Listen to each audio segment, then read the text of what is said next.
Merci richement, cher journaliste, de me donner cette occasion. Pour moi, c'est un réel plaisir de me tenir sur votre plateau et pouvoir parler de la grande divinité du Seigneur Branham. J'avoue que ce n'est pas la première fois que moi et vous, nous puissions avoir une émission ensemble, que nous puissions parler ensemble.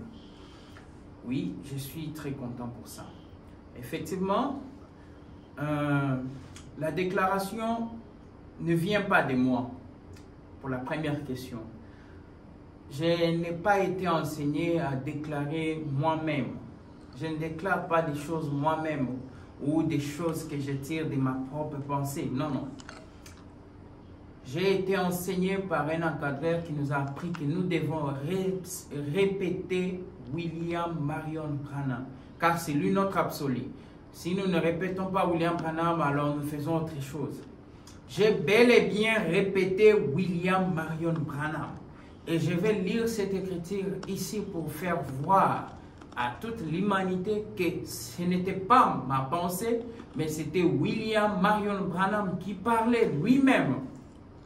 Alors sans plus tarder, je vais ouvrir mon livre.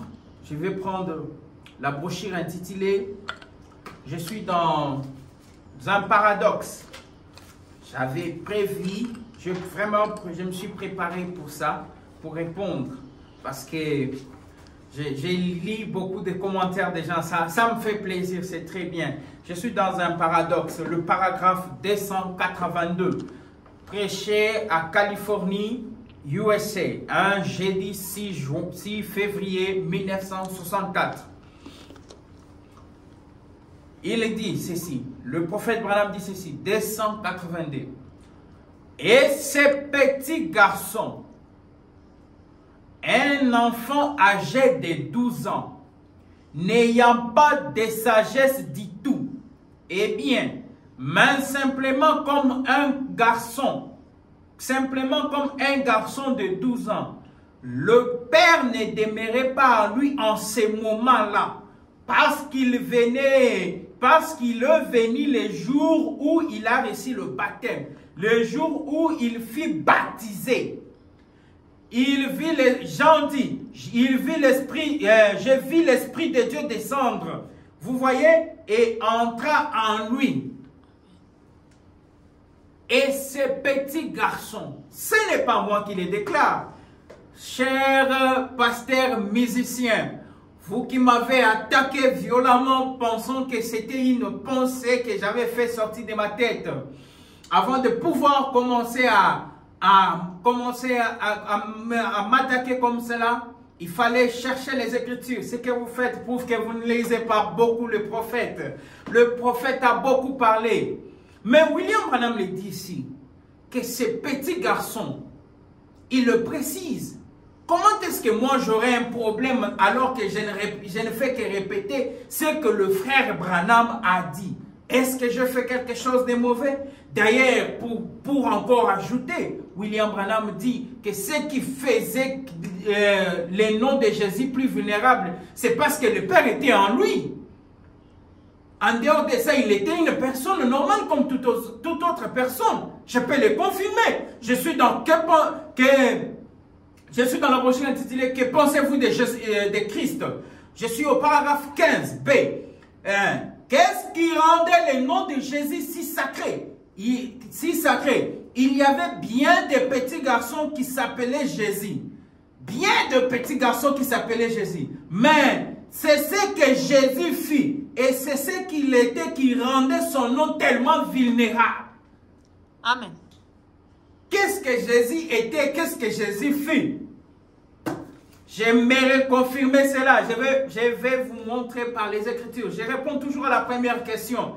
Et c'est ma déclaration. Ce n'est pas ma déclaration. Moi, je n'ai jamais déclaré ça. C'est le prophète lui-même qui l'a déclaré. Si vous voulez vous en prendre à quelqu'un, mais en prenez-vous au prophète. Le prophète qui a déclaré ça. Moi, je ne fais que répéter le prophète. Le prophète a dit, ce petit garçon, un garçon âgé de 12 ans, n'ayant pas du tout de sagesse du tout, le père ne demeurait pas en lui. Chers journalistes, c'est vraiment très bien. J'apprécie le fait qu'on puisse parler de ça parce que ça suscitait beaucoup de choses. Les gens pensent que nous ne lisons pas les Écritures, mais nous répétons le noir sur blanc que William Branham a dit de sa propre bouche. Ce ne sont pas nos pensées à nous. Ce ne sont pas nos pensées. Avant même que Jésus ne vienne sur la terre, ce nom Jésus existait déjà. Et ce qui a rendu ce nom vulnérable, c'est parce que le Père a habité en lui. Et quand est-ce que le Père a habité en lui? Mais c'est à la rivière du Jourdain. Lorsque Jean l'a baptisé, c'est en ce moment-là que Jésus est devenu ce qu'il était. C'est en ce moment-là que le Père est entré en lui. Je peux le confirmer maintenant même. Je suis dans la brochure intitulée « Je suis dans l'Église et sa condition ». Le paragraphe 33.